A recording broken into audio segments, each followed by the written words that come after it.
கர்த்தருடைய பரிசுத்த நாமத்திற்கு மகிமை உண்டாவதாக. இன்றைக்கான அனுதின ஆவிக்குரிய ஆகாரம். இஸ்ரவேலுக்குள்ளே பிறக்கக்கூடிய எல்லா ஆண் குழந்தைகளும் கொல்லப்படணுன்ற சட்டம் அமலில் இருக்கும்போது ஒரு குழந்தை மட்டும் அதிசயமாக காக்கப்படுது.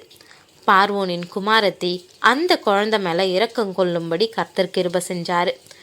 அப்பொழுது அதன் தமக்கை பார்வோனின் குமாரத்தியை நோக்கி, உமக்கு இந்த பிள்ளையை வளர்க்கும்படி எபிரேய ஸ்திரீகளில் பால் கொடுக்கிற ஒருத்தியை நான் போய் உம்மிடத்தில் அழைத்து கொண்டு வரட்டுமா என்றால், அதற்கு பார்வோனுடைய குமாரத்தி, அழைத்து கொண்டு வா என்றால், இந்த பெண் போய் பிள்ளையின் தாயையே அழைத்து கொண்டு வந்தாள்.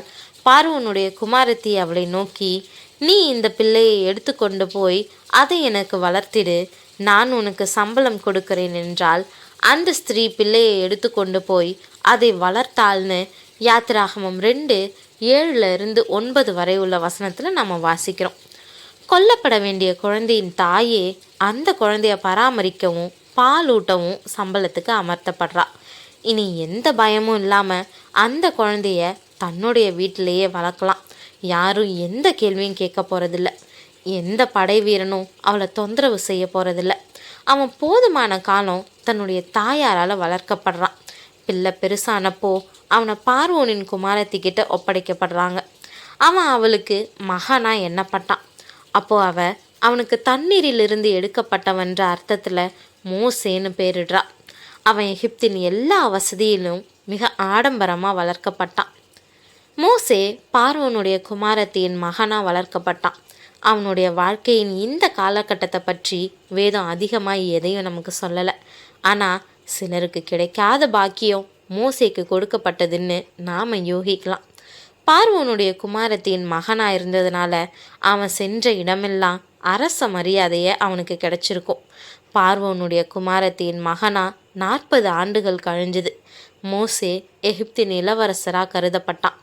மோசே பெரியவனான போது பார்வோனுடைய குமாரத்தின் மகன் எண்ணப்படுறதை வெறுத்து அனித்தியமான பாவ சந்தோஷங்களை அனுபவிப்பதை பார்க்கிலும் தேவனுடைய ஜனங்களுடைய துன்பத்தை அனுபவிப்பதையே தெரிந்து கொண்டு இனி வரும் பலன் மேல் நோக்கமாயிருந்து எகிப்தில் உள்ள பொக்கிஷங்களிலும் கிறிஸ்துவின் நிமித்தம் வரும் நிந்தையை அதிக பாக்கியம் என்று எண்ணினான்னு எபிரேயர் 11:24-26 வரை உள்ள வசனங்களில் நமக்கு தெளிவாக மோசேயின் நிலைப்பாட்டை எடுத்து சொல்லுது. என்னதான் அவன் எகிப்தின் எல்லா ஆசீர்வாதங்களோடு அவங்களுடைய நிழலை வளர்ந்தாலும் தன்னுடைய இயல்பில் அவன் எபிரேயன்றதை அடையாளம் கண்டு கொண்டான். அவன் தான் எகிப்தியன் இல்லைன்றதில் தெளிவாக இருந்தான். தான் இஸ்ரவேல் வம்சத்தை சேர்ந்தவன்னு இனம் கண்டு கொண்டான்.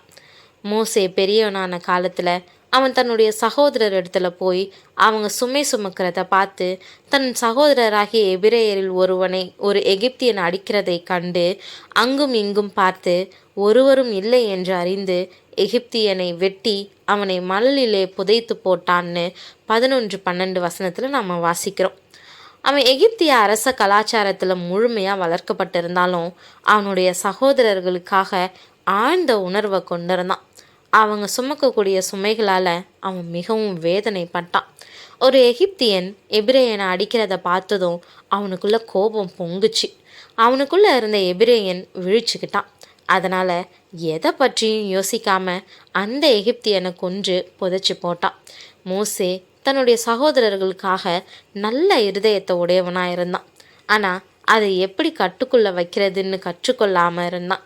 சட்டத்தை தன்னுடைய கைகளில் எடுத்துக்கிட்டான். அது எந்த அளவுக்கு விளைவுகளை ஏற்படுத்தும்னு அவன் சிந்திக்கவே இல்லை. இந்த புத்தகத்தை மோசே தான் எழுதுறான்னு உறுதி செய்யப்பட்டிருக்குது.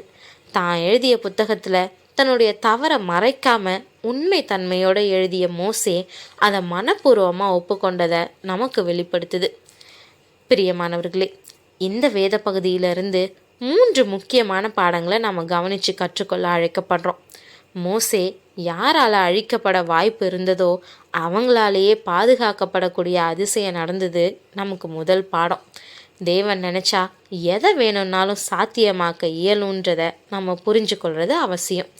தான் எகிப்தின் சகல நன்மையினாலும் வளர்க்கப்பட்டாலும் அவனுடைய இருதயம் அதை வெறுத்துதுன்னு சொல்லும்போது அவனுடைய இருதயம் உலக பொக்கிஷங்கள் மேலே லயித்திடலை அப்படின்ற பாடத்தை நமக்கு முன்னாடி மோசே வைக்கக்கூடிய 2வது பாடம். இன்றைக்கி அநேகர் இப்படி உலக இன்பங்களில் லயித்துட்டு கர்த்தரையும் நித்தியத்தையும் இழந்து போகிறவங்களா இருக்கிறது பரிதாபமே. மூன்றாவது, தான் செஞ்ச பாவத்தை மறைக்காம அதை அப்படியே சொல்ல தயங்காத மோசே நமக்கு நல்ல உதாரணமாக இருக்கிறாரு. நாம் பலவீனமானவங்களாக இருக்கிறதுனால பாவம் வந்துடுறது இயல்பு தான். ஆனால் அதை மறைக்காம அதை அறிக்கை செய்து விட்டுடுறதும் மனம் திரும்பி பரிசுத்தமாக வாழ்கிறதையுமே தேவன் நம்மக்கிட்ட எதிர்பார்க்கிறாருன்றதை நம்ம கவனிக்கணும். தேவ பிள்ளைகளே, இன்னைக்கு இந்த பாடங்களை கவனித்து நம்மளுடைய வாழ்க்கையை ஆராயிறது அவசியமாக இருக்குது. நாம் எப்படி இருக்கிறோன்னு நிதானித்து கர்த்தர்கிட்ட திரும்புவோம். மோசேயின் மூலயமா கற்றுக்கொள்ளக்கூடிய பாடங்கள் நம்மளுடைய பரிசுத்த வாழ்க்கைக்கு உதவட்டும். தேவன் தாமே கிருபையும் தயையும் செய்வாராக. ஆமேன்.